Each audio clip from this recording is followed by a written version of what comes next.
Ah, ihr seid ja immer noch da. Diesmal erzähle ich euch, wie das Parlament seit der Korruptionsaffäre Qatargate versucht, Abgeordnetenbestechung und Interessenkonflikte zu bekämpfen. Es ist so, dass wir Abgeordnete genau angeben müssen, von wem wir wie viel Geld bekommen.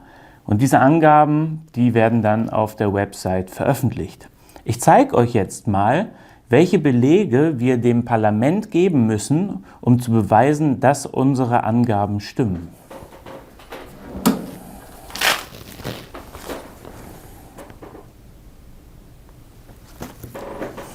Ja, jetzt ist es aber auch so, dass es zum Beispiel Rechtsanwälte gibt, wie Axel Voss von der CDU, die sich auf das Anwaltsgeheimnis berufen und sagen, leider darf ich überhaupt nicht sagen, wer mir das Geld gibt.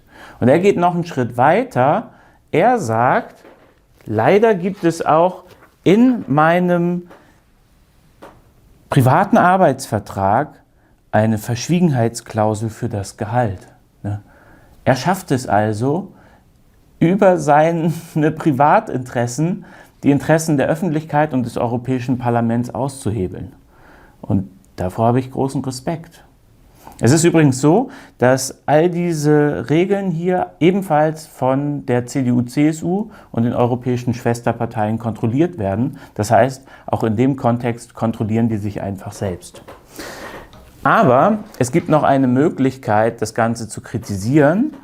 Man muss nämlich oder man kann als Abgeordneter auch sonstige Informationen angeben. Das habe ich genutzt. Ich habe da reingeschrieben, in echt muss kein Abgeordneter irgendwelche Unterlagen einreichen, um die Angaben in diesen Erklärungen zu belegen. Nichts wird überprüft. Dies ist kein wirksames Mittel gegen Interessenkonflikte oder Abgeordnetenbestechung. Solange niemand, in Klammern die Parlamentspräsidentin, systematisch überprüft, ob irgendein EU-Abgeordneter bei diesen Erklärungen lügt, ist alles egal. Es gibt nichts zu sehen, bitte gehen Sie weiter.